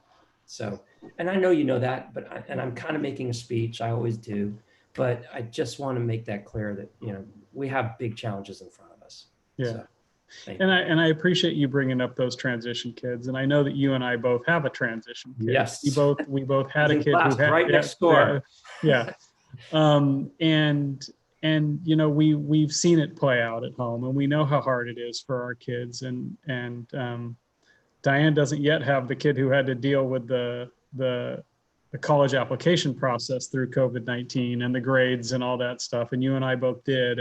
And so I appreciate that you point that out, because it's hard. You know, it's hard for these kids that haven't had a chance to live a year of life on one of those campuses, and they're trying to figure out how it is. You know, the adjustment to middle school is hard enough, you know, when you get to do it on campus and you get to be there with your teachers and your friends, and just how much harder must it be, you know, when you've got to kind of do it on your own and through a screen. And so, no, I appreciate that. And I'm so appreciative of the administrative teams we have at those schools that are bringing in these transition kids, the way that they are working with their teaching teams and their classified teams to make sure that they're doing everything they can to welcome kids.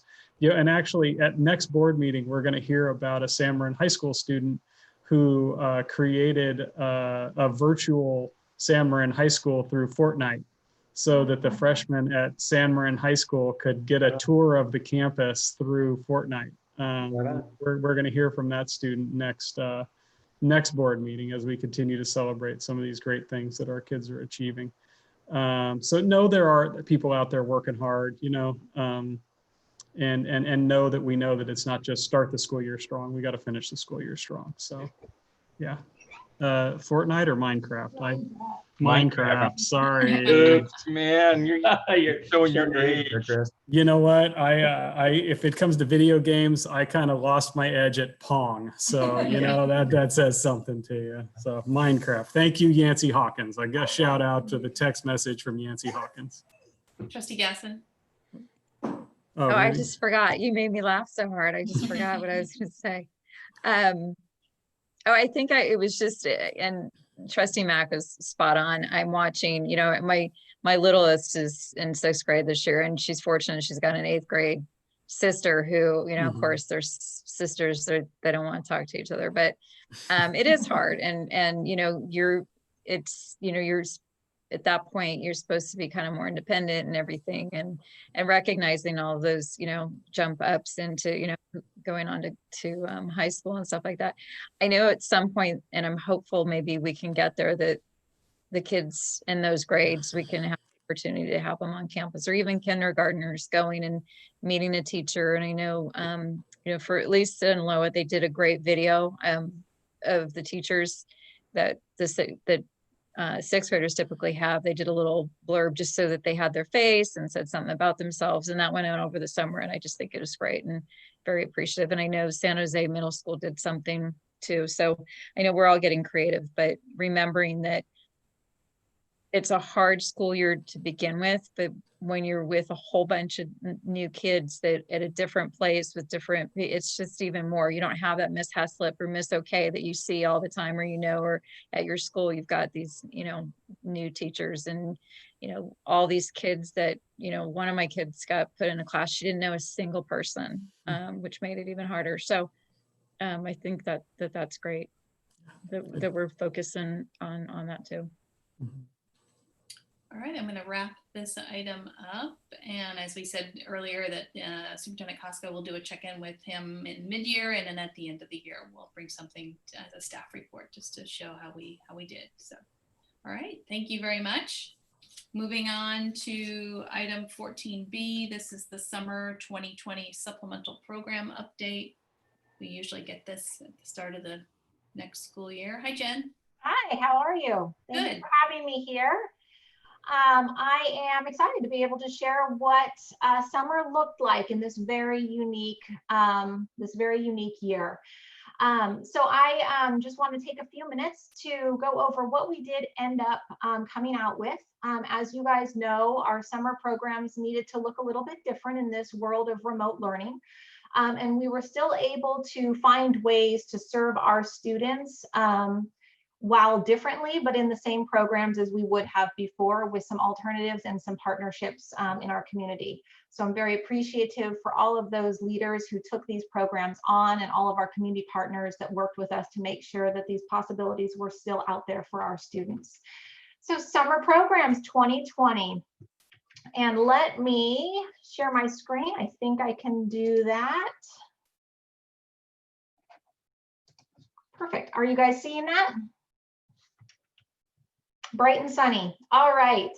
So typically, we offer a variety of summer programs that serve different groups of students. Like I said, we're able to serve all of those same groups of students, but it looked a little bit different this year. So our first program that I want to talk about is Aim High. Aim High is a program that we started just a year ago. So this is our second year with this program. We work with the organization of Aim High. They provide a no-cost summer program for middle school students. Our initial goal was to start with incoming 6th and 7th graders. Once the students are a part of the program, they remain a part of the program all 3 years. The idea of the program is to prepare them for high school and ensure that they have not just a successful transition into high school, but also have the academic and the college and career preparation that they would need in order to be successful and independent learners once they get to any of our high school campuses. Unfortunately, because of the way this year worked, we were hoping to bring in 30 new students, and we were unable to do that to the extent we would like to, but we did maintain the Aim High program for 60 Novato students. Because we needed to go fully remote, we actually combined 2 campuses. Aim High has a wide variety of campuses across the country that's serving students. The one closest to us is San Rafael. So we merged campuses with San Rafael. They actually called it San Novato, which I thought was very clever to honor both of their home schools. One of Aim High's priorities is establishing a very strong community and establishing a home base that really feels like their own school. So it was important to them that both of those communities be recognized in the name of this new virtual school. So San Rafael, which is usually served on the Marin Academy campus, and Novato, which is usually served on the San Jose Middle School campus, came together and joined to have one single virtual campus serving 120 students, and they called it San Novato Aim High at Home. So all of the services that would have normally been provided through Aim High were done so remotely. Our lead teacher, the one, the only, Deb Baraban, who we all had an opportunity to honor just a while ago, has been the lead teacher and director in this program since we started it last year, and she continued with us this summer. Like I said, we had 60 students who were served. The program was full, 5 full weeks. There's an academic component. There is a high school preparation component.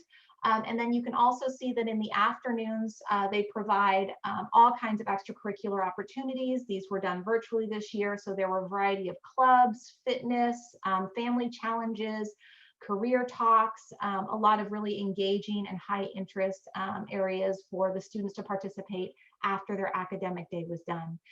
In addition, one of the, I think, initial draws to Aim High for our community was the incredible community outreach.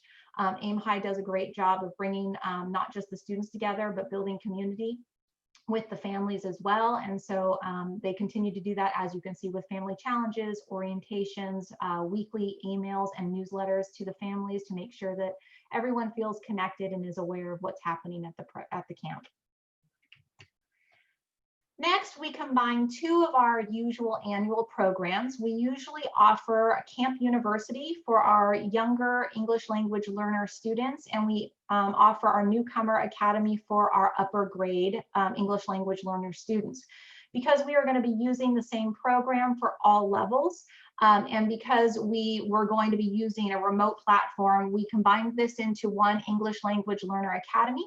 It was overseen by the same two leads we've had in the past for those two programs, Leslie Smith, who usually oversees our high school students, and Lisa Heslip, who always oversees our Camp University and elementary. They came together and were able to create cohorts of students based on grade level and proficiency level, grouped them into cohorts with one of our credentialed teachers, and we provided remote English language development through Imagine Learning, which is an exciting way for us to not only provide support for our English language learners, keep them connected, make sure that they had access to language over the summer, but also gave us an opportunity to work with Imagine Language and Literacy to see if this could be one of our solutions during our remote transition this fall. We were very fortunate that Imagine Learning was willing to give us their services at no cost for the summer, which helped us have an opportunity to use it very widely, get a lot of reports, understand it, have a lot of training, so that when it came time to determine whether or not this was a good tool moving forward, we were able to gather feedback, not just from the students, their families, but also from our staff and all of our community liaisons who also supported that program. What you're looking at here are some of the reports. You'll see these in the future as we are moving forward with Imagine Learning as one of our tools this year. That gave us basically a baseline of where our students' language was and how much growth they made within those 5 weeks of this summer program.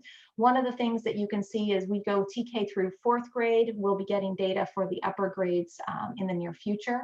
But I think that just looking at these images, you can see very clearly the difference in where our students' starting points were based on when they enter our schools and when they enter our program. And so this gives us a really good indication of where we need to start and where we need to kind of hone our instruction to meet the needs of our individual students.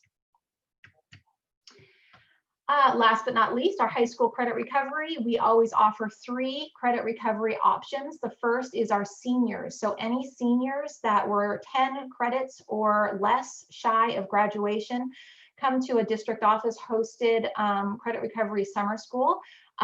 It makes me very happy to announce that we did not have a single senior not graduate last year. First time since I've been here, so that was exciting.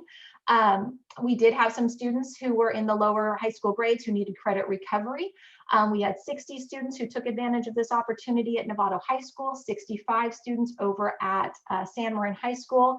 And this is just one way for them to make up or retake a course that they would like to improve their grade in over the summer, rather than have to take a spot in their already incredibly condensed and challenging high school schedules. All of our courses always are on Apex over those summer programs or some similar online curriculum program. Because we used Apex last year district-wide in 6th through 12th grade, it was amazing to be able to have access for all students, and we will continue to have that through our remote learning phase so that we're not juggling seats and trying to come up with a priority list of who can have access. At this point during remote learning, all students from 6th through 12th grade have access to any curriculum that they need remotely, whether it be original credit or credit recovery. And then of course we have our special education extended summer. This year we were able to serve 28 students. They ranged in age all the way from early intervention all the way through 12th grade. You can see the number of students that were served there. One of the real benefits of this 4-week summer program is it's obviously that we can have services and provide options for our students over the summer, but it also really fosters great relationship building, especially for our students, as you mentioned, who are transitioning from early intervention into one of our comprehensive elementary schools, from elementary to middle, middle from high school. And so as you can see, this is not only a good number of students who have served, but an amazing staff that was supporting this program for the summer. In addition to the regular work that they do and the services that are received during this program, there's also weekly community meetings. They do continue in motion, just like we would during the year, to get some physical activity involved throughout the day. And then, as I already mentioned, building new relationships within the program and with new staff members. And with that, I will open it up for questions. Okay, Diane, Trustee Gasson. Thanks for the information. I love seeing the different programs that are offered. And one of the things that I love the combined name of the Aim High program, but I couldn't tell what was the age, and I apologize if this was there somewhere. I was trying to absorb everything. What are the age ranges or grade ranges that were in there? It's middle school. So it serves the Okay. incoming 6th, 7th, and 8th graders. And then by the time they're done with that 8th grade summer, they are ready to transition into high school. Unfortunately, this year we had a difficult time recruiting 5th to 6th because we didn't know what the program was going to look like. So we continued with our 7th and 8th graders, and we'll be able to bring in both incoming 5th and 6th graders next year to join the program. Okay, so most of the makeup then, I guess, was with those 2 grades. Okay. And then there was a curriculum component, which I just was curious about, was issues and choices class. Yeah, it's really a combination of current events, current issues that the students are seeing in their lives that they want to discuss and have an opportunity to have reflection time on, and then also about problem solving, making choices, making positive choices that are going to direct you in the direction of your goals. They do a lot of goal setting, a lot of career and college planning. That's great. Okay. Well, thank you for all of that information. Absolutely. Trustee Gila. I want to say thank you for congratulations for having all kids graduate. Yeah. And what do you think attributed to that? Well, I think part of it was definitely the fact that we were in a remote environment and our grading changed to credit, no credit. And so that definitely changed the outcome of what those years look like. But I do also think that part of what having all of the students have access to the credit recovery and online tools that last semester allowed for a lot of our students who were just a couple of credits behind to make those up in real time, when typically we have a very limited number of those accounts. And so it's very hard. We can't put a new student on it until another student finishes a course. And as soon as we opened that up in March to all students, there was no shortage. So any student who needed credit recovery could do so at any time. So I think that was very helpful as well. Okay. I hope next year's the same. Thank you. Mm-hmm. Trustee Miller. Jen, thank you very much. This is the point I think is part of the solution to the point I was making earlier. This year, as we go through at least a half a year worth of Zoom education as opposed to in person, and maybe even worse than that, the ability to do credit recovery and address the needs of a student who for some reason has fallen out of the normal progression that they need to be successful to get out of high school and be ready for either career or college is going to be an issue.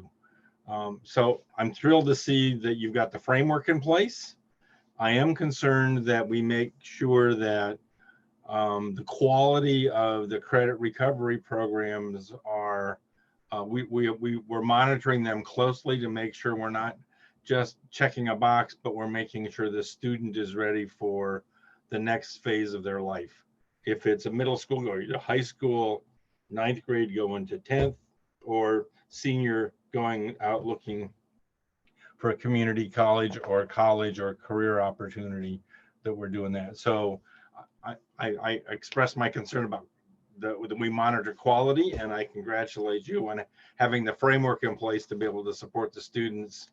I think you're going to just see an increase in demand, and it sounds like you opened the doors late last year in order to accommodate a surge in demand, and my guess is we're going to have a similar circumstance this year. So I think I really want to add, I share your concern, and I think credit recovery has been one of my higher concerns for many years now.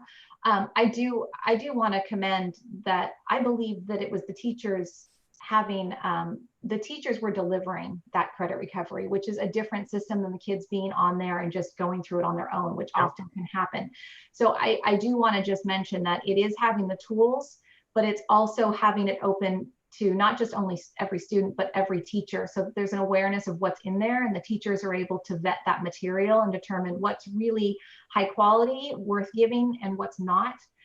So I couldn't agree more, and I appreciate you saying it. And I want to commend our teachers in looking at that curriculum and being involved in that credit recovery, because that's the secret sauce. That's what makes it work for the kids. The concern that you get through, you're finishing a program and you got all the technical nuts and bolts, but no one ever sat down with you, an adult, and put their arm around your shoulder and said, look, here's how this works. This is how it helps you move forward in your life. This is a tool that you can use to be successful. And if that piece gets missed, and sometimes it does because the parent's not in a position to deliver it for 100 reasons, but the teachers do. And I'm thrilled to see you're explaining to us tonight, and you're proud about the fact that those teachers are doing that adult part of the helping somebody grow up into the next phase of their life. And thank you very much. Yep, I'm thrilled. Thanks. Let me unmute myself. All right, I don't see anybody else. Thanks, Jen, for bringing this annual report to us. And amazing that we even were able to get this off the ground, to continue with everything that was going on. And I know your hand was in quite a few things and managing everything. We were able to pull this together and still serve students. Is a huge success. I know it may not be at the volume that we're typically used to and the number of students, but we touch base with many students still, and that's great to hear. So thank you. Thank you. Thank you. My contribution is nothing compared to those leaders at each of these programs. So I want to thank them. Thank you very much. Let's acknowledge them as well, for sure. Yeah, and President Butler, if I could just add, you know, absolutely. This is one of those years where we had every excuse to not do a lot of these things we've talked about tonight. Right. We could have just said, you know what, we're not going to be able to do that credit recovery stuff this year. We're not going to be able to do aim high. Sorry, it's just not going to work out. We could have just gone through that list, our EL program. We could have just said, there's too much going on. There's too many barriers. And as you were just saying, it's just a testament to all the folks who decided to come together and say, we're not going to let the barriers get in the way of us providing our kids with what they need. And so I'm just so proud of our team for making all these things happen under Jen and Ed Services leadership to drive it home. But, we also honored Deb Baraband tonight. She was one of the people that said, no, we can make this work with aim high in the digital realm. So just, kudos to the NUSD team for making all this happen for kids. All right, thank you. We've lost Trustee Nell. I just want to, am I correct on that? Yeah, hopefully they'll be back. All right, moving on to the discussion action item. This is our last item of the evening. It's 15A, adoption of the resolution number 3 for 2021 to proclaim September as Suicide Prevention Month. And this is something we bring forward every year as well. And I see Katie there. Good evening again, Madam Chair, Trustee Superintendent Koska. I speak to you tonight on the first day of Suicide Awareness Month. In the age of remote learning, our staff has been hard at work supporting the mental wellness of our students. Last spring, when shelter in place became our reality, school psychologists under the leadership of Deanna Scott, Assistant Director of Special Education, devised several protocols for teachers to use during distance learning. They included warning signs of students in crises and what to do if they encounter a student who shows signs of being at risk of attempting suicide. Our school psychologists have also updated suicide protocols that are appropriate to elementary, middle, and high school situations. These will allow individual schools to individualize the protocols with contexts appropriate to each site. Moving forward, we will continue to work in partnership with community resources and expand our partnerships with Marin County Behavioral Health, Bay Area Community Resources, North Marin Community Services, and the National Association for Mental Illness, and other national and local agencies to continually leverage and marshal any and all mental health supports on behalf of our students. We have a standing NUSD Suicide Task Force, which meets throughout the year to share information, and we are dedicated to expanding and enhancing our NUSD response to the critical mental health needs of our students. I wish to present the following resolution and ask for the board to approve and adopt this resolution upon completion of my reading. Whereas September is National Suicide Prevention Month, the goal of which is to encourage communities to work together to reduce isolation and raise awareness around the prevalence of the issue and the resources available to all. And whereas the risk of suicide amongst our young knows no social, economic, racial, or sexual identity boundaries, and the Center for Disease Control reports suicide rates among young people rose 56% between 2007 and 2016. And whereas in response to the California Healthy Kids Survey during the 2017-2018 school year, 17% of ninth graders and 20% of 11th graders here in Novato Unified reported they had considered suicide, and 32% of ninth graders and 37% of 11th graders in our district reported they had experienced chronic sadness or hopelessness. And whereas we recognize that the strictures imposed by shelter in place and remote learning make our youth even more vulnerable to emotional crises. And whereas the partners in Healthy Novato are working to improve the positive mental and physical health choices of students in Novato Unified School District. And whereas all adults can make a positive impact on the lives of students by learning the warning signs of students who are struggling and can make an impactful difference in outcomes for those students.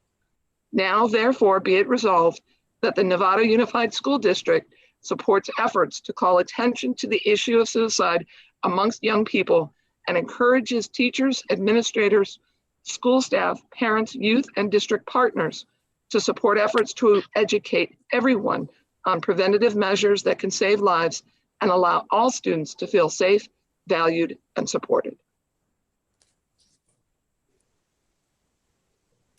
All right, board members. Katie has read the resolution. Trustee Aguila? Yes, thank you so much for this. I read the resolution and agree with it 200%. And I'd like to make a motion that we adopt the resolution number 3-2020/2021 to proclaim September as Suicide Prevention Month. Okay, so we have a first by Trustee Aguila. Trustee Mack. You're muted. Get you every time. No, okay. I'm back. Sorry. I'll second that. Absolutely. I totally agree with Trustee Aguila. 200% agreement. You know, in our district, we've had, unfortunately, too much experience with this issue, and this brings it home. I mean, this is not just one of those resolutions. I'm not trying to belittle any of the other resolutions, but some of them, let's face it, we are doing it because we're supposed to do it. This is from the heart for all of us. This is important.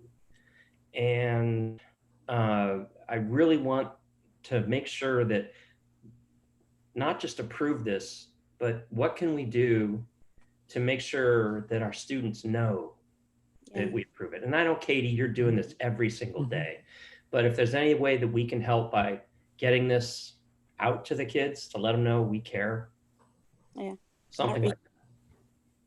It's a good point, Trustee Mack. Thank you for that. And it just kind of brings it home because, you know, I have a high school kid. I had a high school kid. He went through all of it. So anyway, but whatever we can do. Right. All right, board members, anybody else comments or anything? Okay, so we have a first by Trustee Aguila and a second by Trustee Mack. Let me thank you for expanding on just reading the resolution, Katie, and providing some background of what we're doing here in the district. So thank you for doing that. So back first by Trustee Aguila, second by Trustee Mack. All those in favor? 7-0. All right, that concludes our meeting. Thanks, Katie, for hanging in there and presenting that last item. That concludes our meeting for this evening. Our next meeting for September is September 15th at 6 o'clock closed session, 7 o'clock open session. This meeting's adjourned, everybody. Have a good night. Thank you. Good night. Thank you. Everybody.